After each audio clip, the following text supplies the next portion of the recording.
Welcome back to my channel, and for today's video I'm going to show you how to grow and harvest ginger or luya.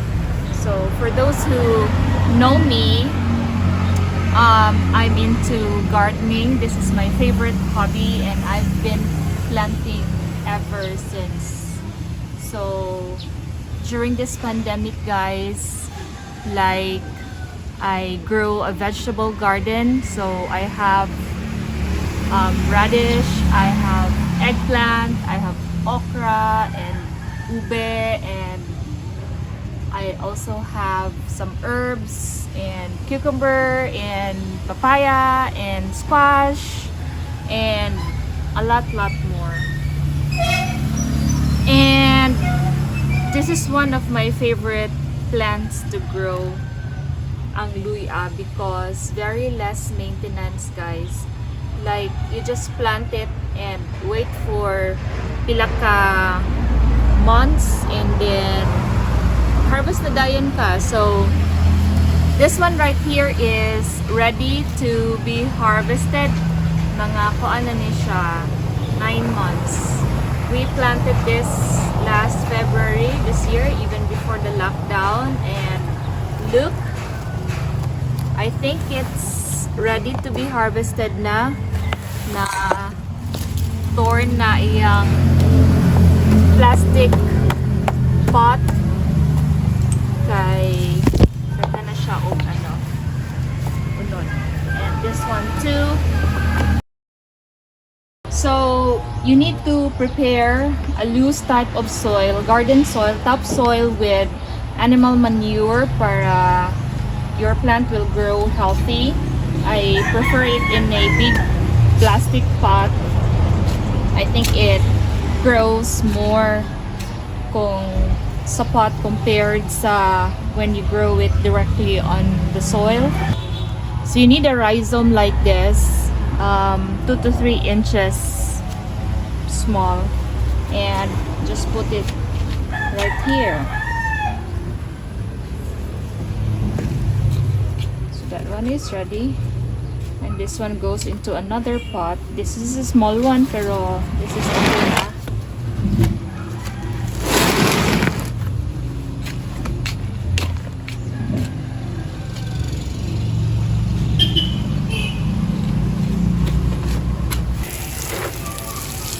So ginger likes water daw, so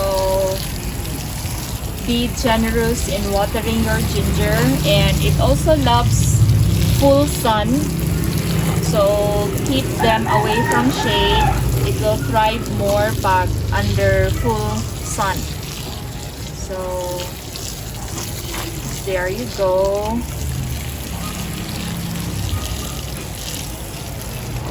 So that's how you plant ginger, and we'll wait for another 8 months or so to harvest them.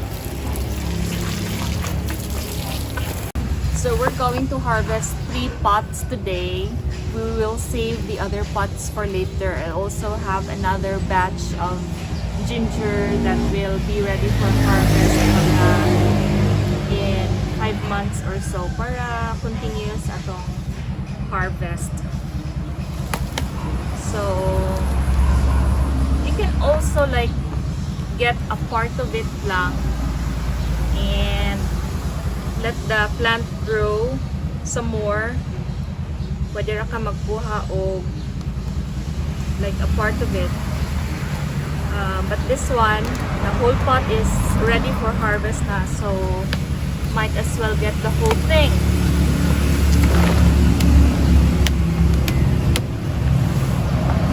I don't like to tear the plastic pots, kay sayang, except for those na nagisi-nagit siya. So we will try to get this without tearing the plastic pot so we can recycle and plant some more ginger in this.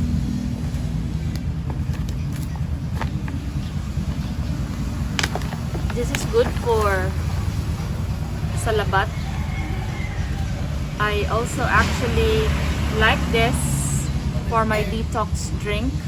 I use ginger and lemon and mint, also from my garden, and that's my recipe for a good detox drink. The ginger aids in losing weight. The mint adds flavor to it, while lemon, of course, cleanses your system.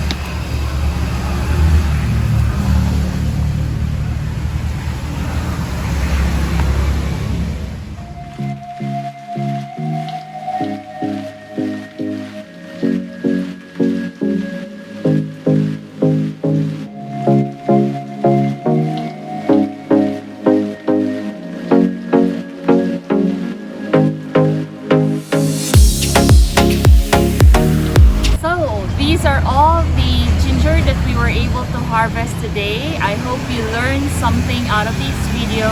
Thank you for watching, and for more videos, please don't forget to subscribe to my channel.